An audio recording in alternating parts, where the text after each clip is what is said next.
artist mentors who has a sculpture right out front. Fun Sham is here, and it's always nice to see you. Thank you for coming.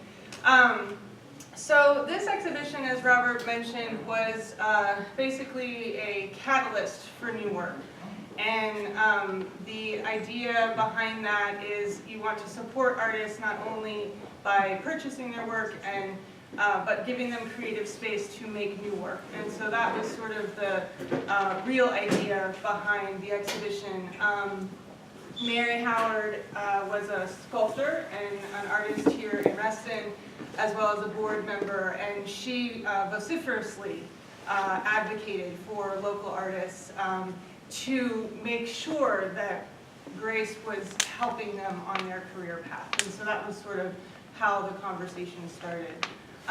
With George Mason, it's a really great dovetail to bring in our artist community with the brilliant minds at Mason. We've had a lot of great interaction with professors there as well as artists, so I'm so grateful to have Dawn as what do you call that, a comrade in arms for this show.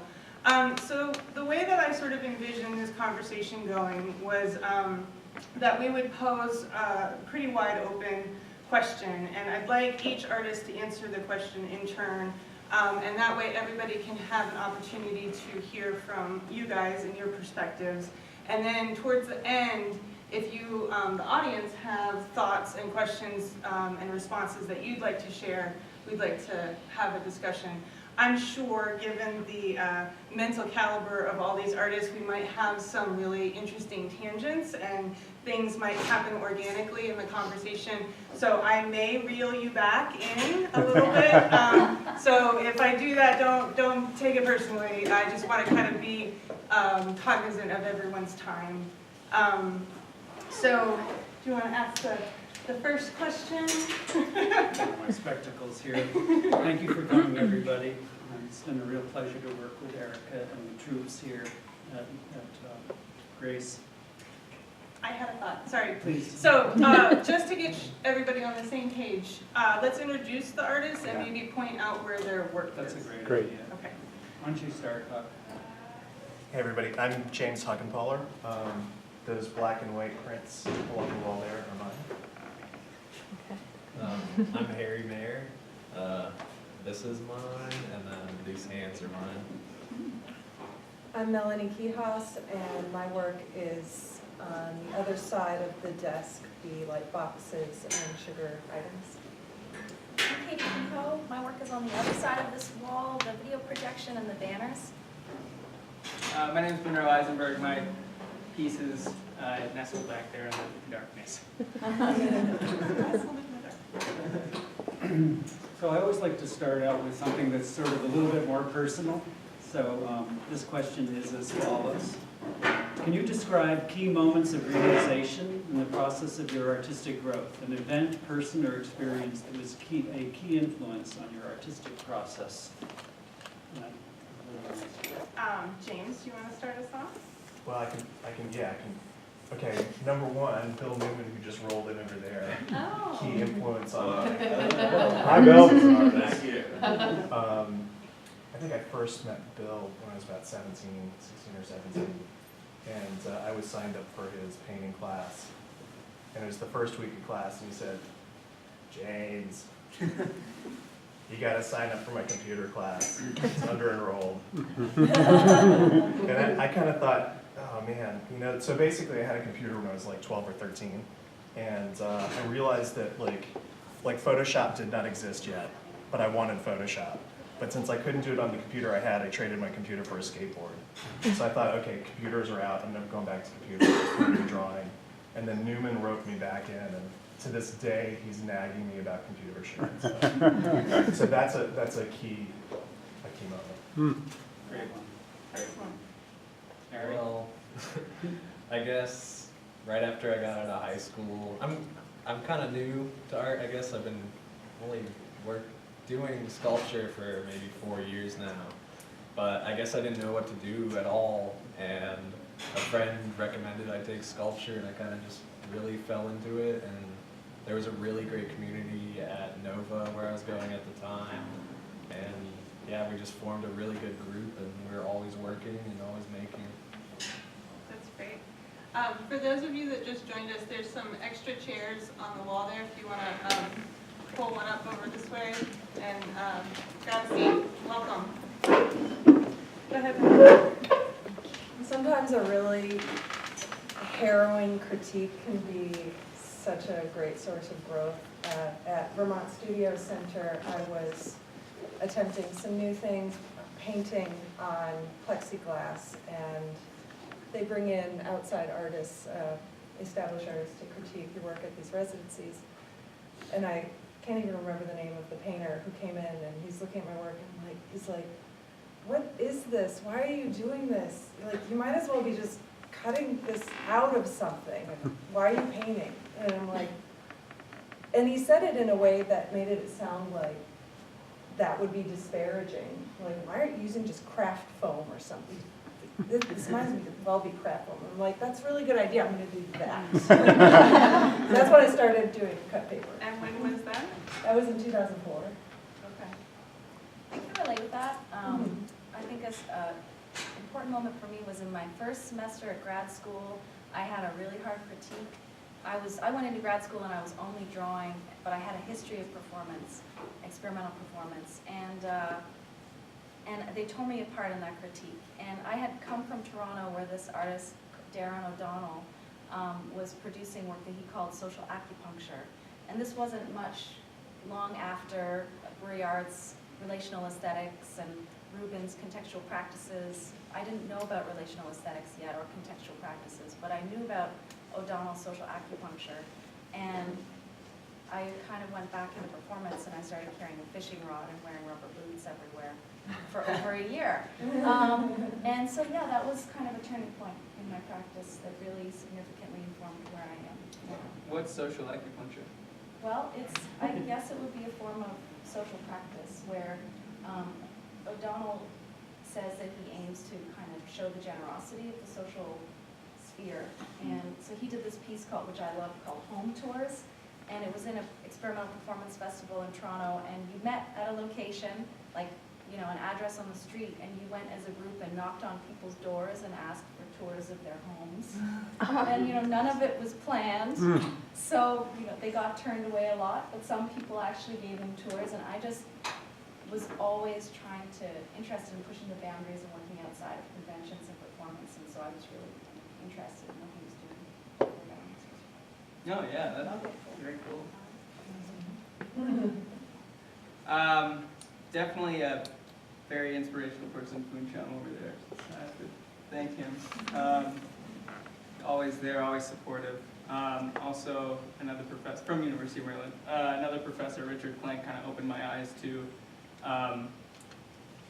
or kind of helped me research a little bit more about mysticism and the space between the things in the self and also between people and how we relate to the world. And the mechanism through which we can do that. So some reading, I think, that kind of informed my work in there is Martin Buber, I Am Thou, and Poetics, or the Creative Intuition in Art and Poetry by Jacques Maritain. And they talk about kind of poetry within nature and how the self relates to it and becomes one with that thing. Also, just being in nature leads to these specific encounters that I have where kind of space and time collapse into one. Just for a moment. It doesn't happen very often. It's really rare. But when those moments do happen, there's like a spark that brings out energy and kind of pushes me towards somewhere. I don't necessarily know where that is when I start. So I was thinking, you had mentioned books, you had mentioned grad school critique, and I was wondering if you guys wanted to respond with some literature or other things that are inspiring people. Yeah, I mean, you know, Music? I could go on for hours. In fact, I was just showing my students, or playing for them, a recording of Jim Jarmusch, American filmmaker, talking about his influences, and he just rattles off for like 15 minutes, like everything from poetry to theoretical physics to economics. And I'm telling my students, like, you guys need to be able to rattle off your influences like that if you're going to be practitioners. I think, actually going back to your first question, like, pivotal turning point, there was a text that I read. It was an interview with Brian Eno from about 1983. And I read it a couple of years later, it was maybe 84, 85, when I read this article that I was really profoundly depressed. I was about 14 or 15, and I just thought, man, I'm never gonna paint like Rembrandt. I'm never gonna be an artist. I should just throw myself off a bridge. And then I read this interview with Eno, and he's talking about building machines to make art and building systems. And at that moment, I was like, got it, done, I'm in. So that's like a text that for me is like the text. And do you do you go back to keep that motivation from, or do you just remember it? Well, I mean, I've got a copy of it on my laptop. I share it with students sometimes. I don't think I go back to that so much. I mean, I'm always looking for new stuff. Right now I'm reading a book by James Bridle called New Dark Age, which is, he's sort of talking about like where we are with technology and culture right now. There's sort of this shift where there are now more images being made by machines for consumption by other machines than there are images being made by people for other people. And this whole book sort of is trying to wrap around, what is that shift mean for the humanities, for example. So, among other things. I just got a book on, I was going down in the car. I'm reading I just got a big monograph on Dieter Rams. I've been sort of thinking about user experience and, not product design in the sense of like graphic design or trying to sell people stuff, just how do we interact with things. Did you say data RAM? Dieter Rams, he's Dieter a, Rams. yeah, he's, I'll guess he's Dutch, I don't know. Oh, okay. European guy. Got Yeah. it. So yeah, I mean, I could pull out my iPad and show you 10 books I'm working on. Yeah. Well, and Harry, I know you're an avid reader and poetry lover. Suppose. Well, I guess talking about school and things and books, there was a really good class I took called Aesthetics at George Mason, and it was taught by Suzanne Carbonell, and that class kind of really opened my way of thinking about art, and like the class revolved a lot around context of art in like spaces. And that kind of really changed my way of thinking. I started making all these actually like this idea kind of came out of that class, like in that new way of thinking she brought it up. And we were reading books like we read a lot of Robert Irwin stuff and Donald Judd, Book of Tea. Great. And Melanie, you're quite the researcher. But what do you find Yeah. inspiring or motivating? It's difficult to draw the line between the research and the inspiration. I think one area that sits on that line for me is podcasting, public radio. One of my favorite podcasts is Backstory, which takes a theme of American society, American history, or not even necessarily American, like the theme could be exercise, and looks at that theme from the perspective of an 18th, the 19th, and the 20th century historian in America's history.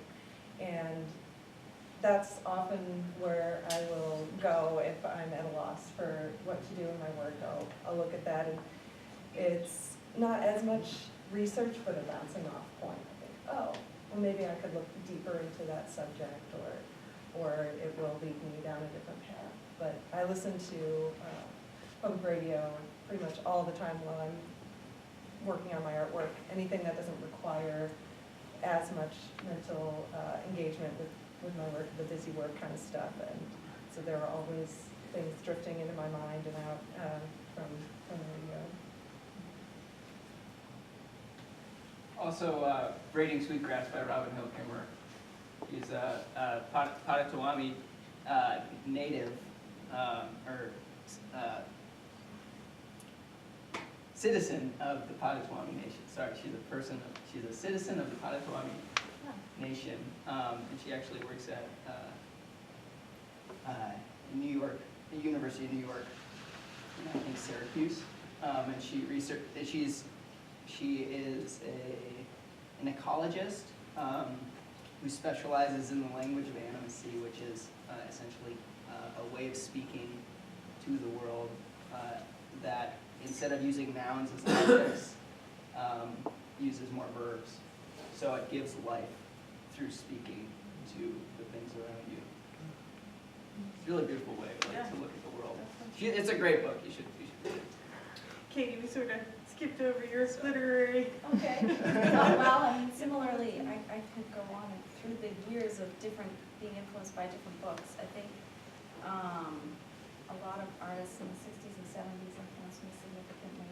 I was exposed to the work of Joan Jonas at a really early age, around 14, so that was really eye-opening. I think that's kind of what's behind my awareness of there always being something else, some other place you can take your own work to.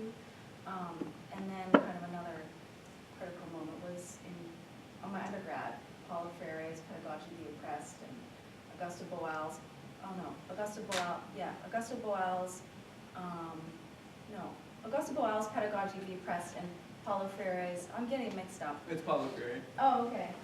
Theater of the Oppressed, I think that was Boal. And Small is Beautiful, that was, learning from Ledac was a really important text for me. More recently, what influenced this body of work was the news, reading the news every day and feeling so much uncertainty about what's happening in our climate. And in terms of research, I think actually the biggest influence for me is my own practice, the project that I'm working on. Each project kind of informs what comes after it. So I think that it's all like research in a way. Well, that sort of leads us to the next question, and thank you all for all of our wonderful friends that joined in. I'm so glad that you're here. I wanted to ask about so we set up this exhibition as with a prompt, and for visual artists, we gave them a question, and they had to write an answer, which seems a little funny, but I was interested to know why you responded to the prompt, and what you were thinking about when you did that. And so the prompt that we gave was, if you could do anything, what would that be? And so, why don't you start, Monroe, since we went that way, and now we'll go this way. Switch it up. We'll start with you next. I'm always looking for opportunities to show, and Foon had shown here. He told me that it was one of his most favorite shows he's shown here, and I gotta do this. I gotta apply. And the prompt itself was so open-ended. At first, it was really challenging to be like, oh my god, if I could do anything, what would I do? It's like, that's way too open-ended. But then I was like, wait, I do that in my studio all the time anyway, so I'll just write about kind of my studio practice and how that helps me to be present, how it helps me to be, helps me to see things clearly, and think and challenge myself. So I wrote about being present. There's an opportunity to continue my work.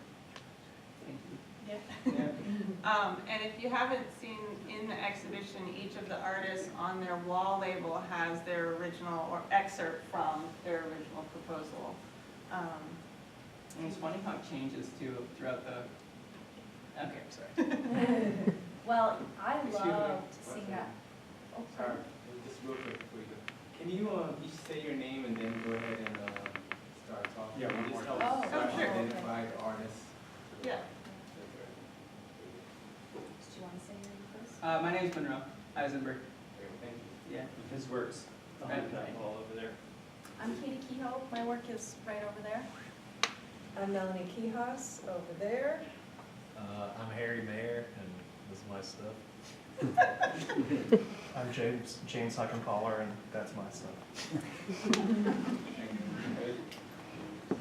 Well, when I saw that prompt, it was like, this is the best prompt I've ever seen. You know, I mean, a lot of prompts, it's like, respond to this theme or that concept, and I don't know, like, that's, then, you know, it's, I don't want to fit my work into a theme necessarily. So this was, it really gave such a wonderful platform to, it was, the openness of the call really allowed us to show what we wanted to produce, like what we were pursuing or interested to pursue in our practice. So I was so thrilled to see it.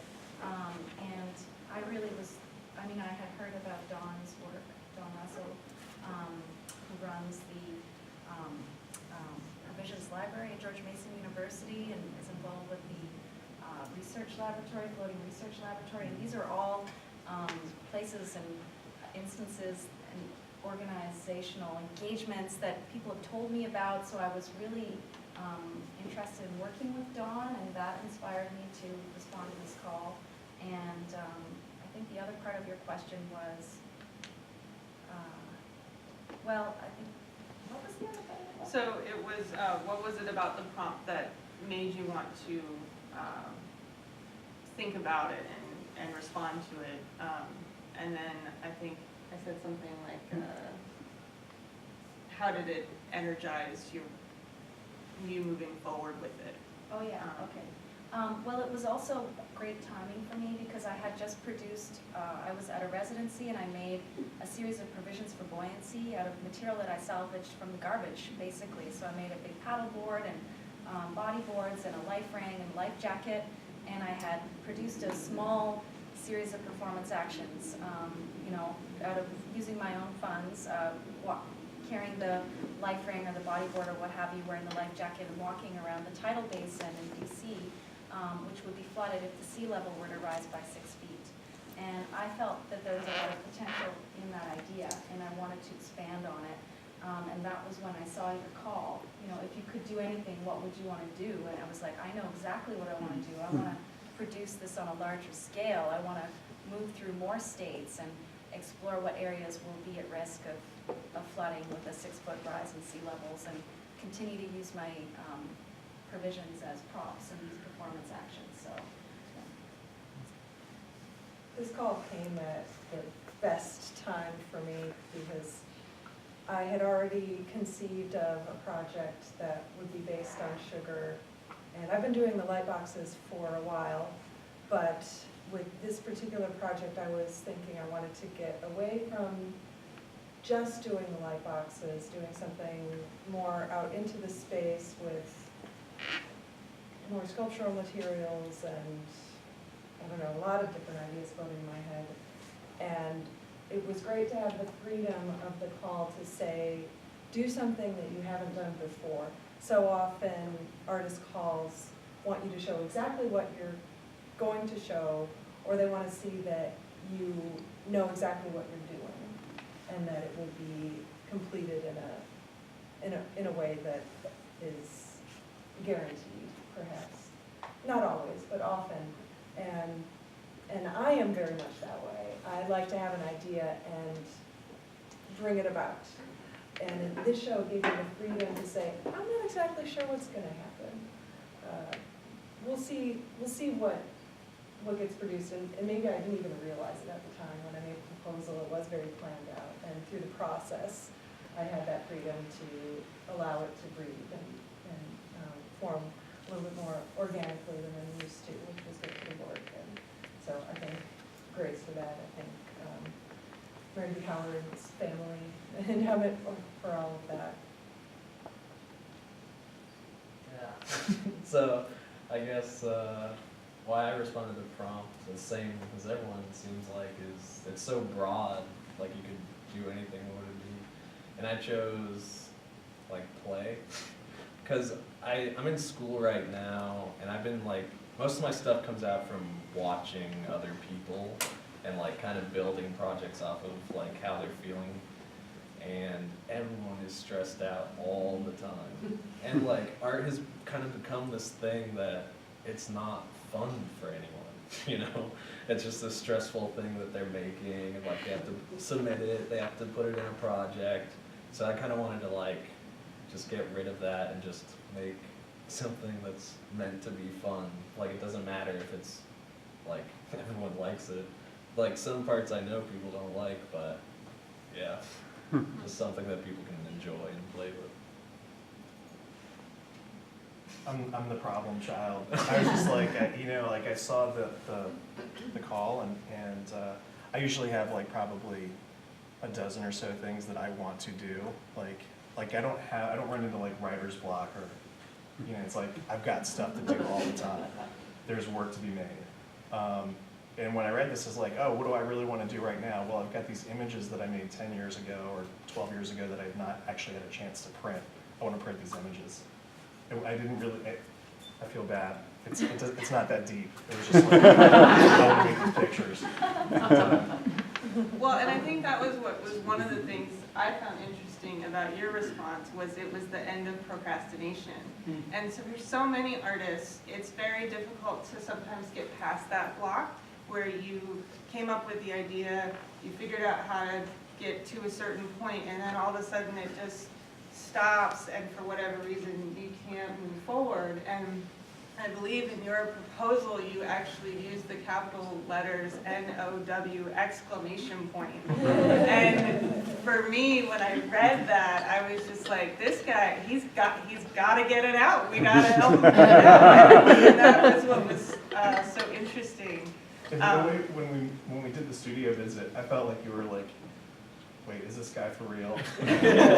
Because the way I wrote it, like, you know, I'm not very good at doing like applications for grants, and I sort of got to a point where I'm just like, screw it, man. I'm just gonna like, this is what I want, done.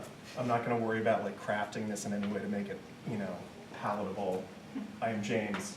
This is what I will do. Take it or leave it. So.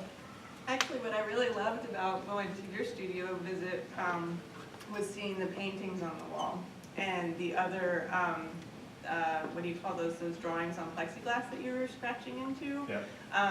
And how your relationship to space was being investigated through these fairly diminutive works that seemed very, very simple and yet were pretty complex. And a lot of the same shapes with the black and white drawings, were they gouache or? No, it was just ink. Just Ink on ink. paper.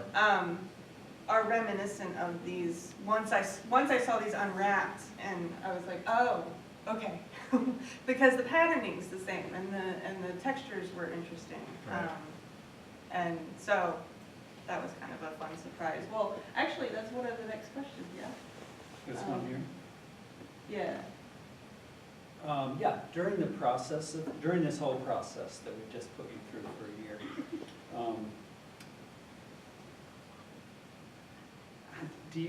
how did the work change or evolve? Was there an evolution, a noticeable change, or was it a continuation or a radical departure? Sure. You know, it was work that I built already. The things that maybe have changed are in my thinking, like, okay, it's nice to see these pieces finally embodied. They exist in the world, and just having that happen. It's sort of like, you know, if you have an idea in your head and you just keep it in your head, it's one thing, but if you say it out loud to somebody, you suddenly understand it and realize how stupid it was, and then you're like, okay, enough of that. So getting stuff out in the world, you know, that's a subtle shift, but it's like an important one. That's also just like that sort of sense of housekeeping, but for my practice, like, okay, these pieces have, you know, there's a period at the end of the sentence now. That is a shift. As you're thinking about these works changed as a result of printing them and enlarging them, or your process, how different is it from when you did these to now? Well, my process now is, I'd say, pretty different, although I'm thinking about this kind of rendering of parallel lines is something that it sort of is recurrent in my work. You know, I found drawings that I did, you know, like 30 years ago, 40 years ago that have some similar formal properties. So, I don't know, it's just revisiting, you know, rehearsing, rehashing. were you surprised when you saw them? Did you get to see them from the framer or just when they got here? I looked at one of them at the printer, just to make sure everything was cool. But since I didn't want them to get screwed up, I was like, don't unwrap the other ones, just send them straight to the framer. So, you know, this may not sound good. This is probably not the answer that you want or that would be satisfying for you guys, but like, I kind of know what I'm doing. I mean, I wasn't surprised. If something surprised me, I'd be like, oh man, the printer fucked something up, but like, yeah, kind of. There are other kinds of things, like surprise is actually really important in work. When I built these pieces, I was setting up situations where I didn't know what the final piece was gonna be. But once the image is done, it's like, okay, now it's going to print. I know how the print process works. I know what to expect. I know what I want it to be done. So, but like all the stuff I'm building now, the software I'm building now is to precisely to, you know, generate random stuff so that it's like, oh, what the hell is this? Where did that come from? So that's where the surprise is. I don't want surprises in the you know, the execution. Katana, did you want to? Yeah, can you, I guess, on that same note, just talk about generating those images? Because that's sort of a mystery right now. Yeah. I don't know how to distill it down. It's not complicated in like an intelligent way. It's just long-winded, and I don't know how to describe this in a way that's short. But the gist is I was working with 3D models that were generated from 2D images. There's a process called lofting where you can take a grayscale image and all the light spots are peaks and all the dark spots are valleys, so you get these sort of terrains. And I would do stuff with the software that would really like break the software so they were impossible terrains. And I had done a bunch of that work. I was finished with a project. I was going to turn my attention to something else. And then I found this awesome black and white image of an x-ray of the model of laptop that I happened to be using at that time. And I thought, oh gee, what happens if I try it with this? And as soon as I did it, I was like, oh crap, there's a whole body of work here. And there's probably like 50 of these images. These are the first ones that are like actually embodied now. So I built these 3D models, and then I would basically take, you know, render images from the models, and there's a little bit more Photoshop-y stuff happening in there, but not much. So you're saying that there exists models of these things in reality? No, No. not at all. So when you say 3D images, what do you mean? So I would take a 2D image, like an actual, in this case, it came from an X-ray of a laptop, and then on the computer I would create a 3D model that is on the computer. That's on the computer. So Yep. these in no way exist in reality? Only in the remotest, most abstract sense. There were Macintosh laptops from about 12 years ago that were the source for the model for this. And so you could never produce this with a 3D printer? Yeah, you couldn't, because what was interesting to me, like, at the risk of being long-winded, I'll just show you. Like, here's an example. There's some folds in the surface where the surface is actually self-intersecting, so that you could not physically 3D print.